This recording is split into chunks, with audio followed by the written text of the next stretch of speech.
If footwear are not allowed, wear only clean, untoned socks. Many times people wear socks which are toned. Who's going to watch? And when it says that shoes not allowed, so you walk in with your big toe coming out. In that case, you remove your socks.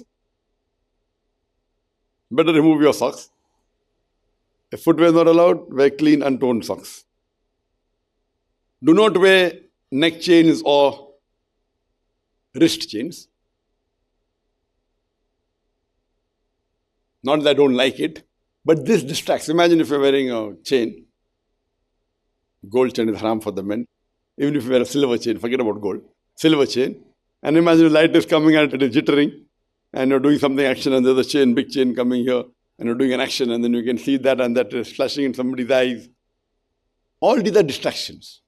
I'm going on a higher level. All this will count if you want to become a Dai par excellence. And all these count when you have that ability. And once you go on a very high level, all these things don't count because your skills overshadow everything else.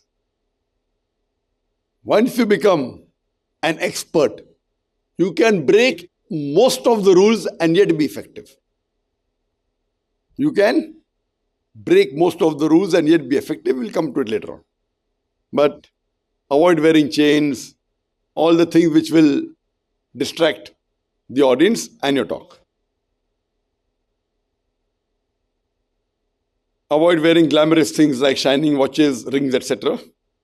Do not wear belts with big showy buckles. There are many a time that youngsters, they wear belts which are absolutely big and again shining and it gives a different appearance. If you're wearing beneath the suit, no problem. I'm talking when you're wearing formal clothes, like a shirt and pant. As I said, formal will keep on changing. Even wearing a thobe, which is good, is formal. Or in Malaysia, they have that, they're very, what's it called? Samping. That's formal. The formal dress keeps on changing. You go to Africa, in Nigeria, they were different. They were somewhat like a thobe with a different color. You go to Indonesia, you have the batik print, which I personally don't like, but it's good for them. It's a formal dress. Number 8, button your shirt. Except for collar button, all the other buttons should be closed if you're not wearing a suit. It's very important. Normally the button should be closed. Imagine if you're leaving the top 2, 3. Top button, if you're not wearing a suit, top button open is normal. It should be opened. If you're wearing a suit and a tie, then the top button should be closed. But the other buttons, many people have a habit, at least in this part of the world, that they keep below the collar button, the first time to keep it open. Because they want to show that they're macho. They want to show the hair on the chest. They don't give a good appearance. Many things I'm telling now were observed by me on the second day when people came. So you yourself should analyze. I'll ask, who did that? So you should say, if you say, that means you have realized. Many things I'll say which have been done by one or more of you, or more than one. Some has been done by almost all of you. So the buttoning is very important. It gives that casual and unwanted look. Do not fold your sleeves while lecturing. And what I'm telling, all these things have been done umpteen number of times. Not by normal people, by many people who give Islamic lectures in different parts of the world. So I'm not telling you something which is just coming out of my head. It's my experience. And people even wearing suits, I've seen.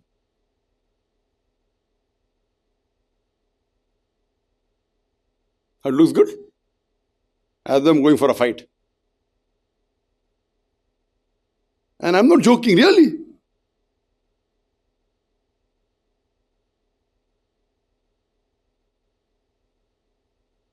You may ask, is Zakir making us a model? No, I'm not making a model. I don't want you to be a model. I want to be a model Muslim, alhamdulillah. So when giving a talk, it looks like going for a fight. And believe me, speakers in suit doing this. I don't want to name them. Again, when you wear a little bit, depending upon your sleeve, little bit shirt can be seen. Point number 10, do not keep anything, not even a pen in your shirt pocket. Do not clutter your trouser pockets with things not required. It's very common that people keep a pen here and the pen is seen, and imagine it may be a shiny pen or it may be you're wearing a white shirt and a blue pen. That's very prominent. Don't give prominence to anything besides yourself, not your pen. A person looks at a pen, what's the advantage for you? And the eye is very powerful. And if it is being recorded, so don't have anything. And if you require a pen, keep it on the table. The people stuff their pockets with their keychains and and here there. Imagine if I keep all this over here and if I give a talk, how does it look? It's very common. And even day for yesterday, how many people had pen in their pockets? 1, 2, 3, 4, 5, 6, 7, 8. Again, all these points are just points, not that it's haram or something. Small points but make a difference. Very small points. All these points, one points put together, it's not required. If you require for writing, keep it on the table. And don't clutter your pocket, especially the very big handkerchief. And when I travel, I do have a lot of things in my pocket normally. My visiting card and my one mobile here.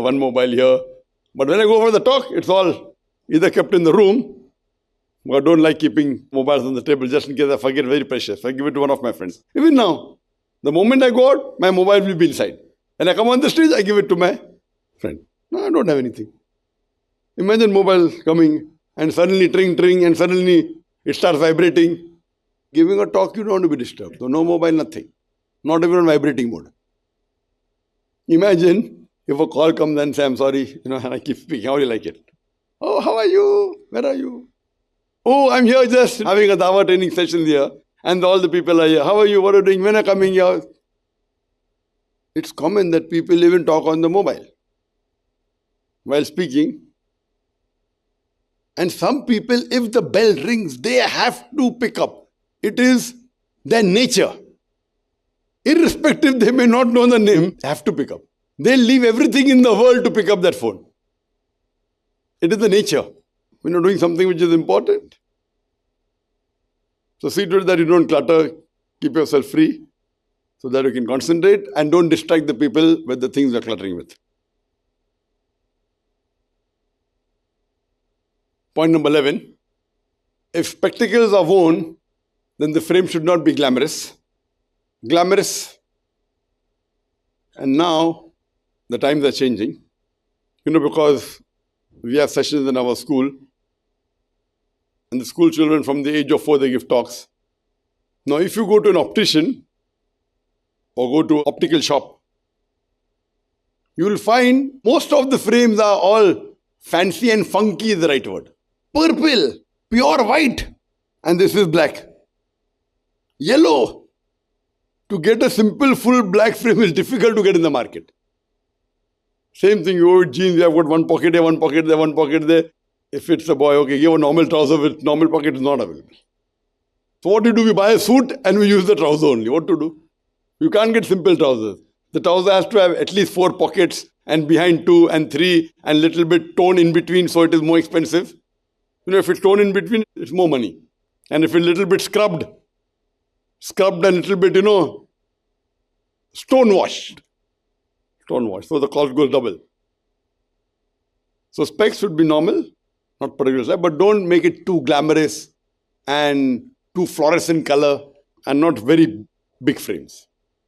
And if the video recording is being done while you're speaking, it's preferable that the glasses have an anti-glare coating. Anti-glare coating means when anything reflects, it's more comfortable for me. And while the shooting is going on, it gets reflected and the chances of the glare coming is minimized. Not completely, cannot be removed. It is minimized. And that's not very expensive. Having anti-glare coating is not expensive. And you can easily identify whether the glasses are anti-glare or not. How many people glasses anti-glare is? 1, 2, 3, 4, 5. To know it's anti-glare or not, you take out your glass and you keep it against the light. And the reflection you see would be green or blue depending upon the coating. You will not find the normal yellow light being reflected. It gets diffused and it is greenish. So the white light or the yellow light becomes green or becomes blue depending upon the coating. I'm not talking about photochromatic glasses. Do you know what photochromatic glasses? Who knows photochromatic glasses? Photochromatic glasses mean when you go in the sun, it becomes dark so that you don't feel the glare. When you come in the shade, it becomes normal. I personally don't like, once I purchased it. Why? No, it's not haram. You can wear it. Because when you go out, you look like a dawn. It becomes dark and I'm not realizing it's dark. And I don't like looking like a dawn. I personally, it's nothing to do with public speaking. It becomes completely black.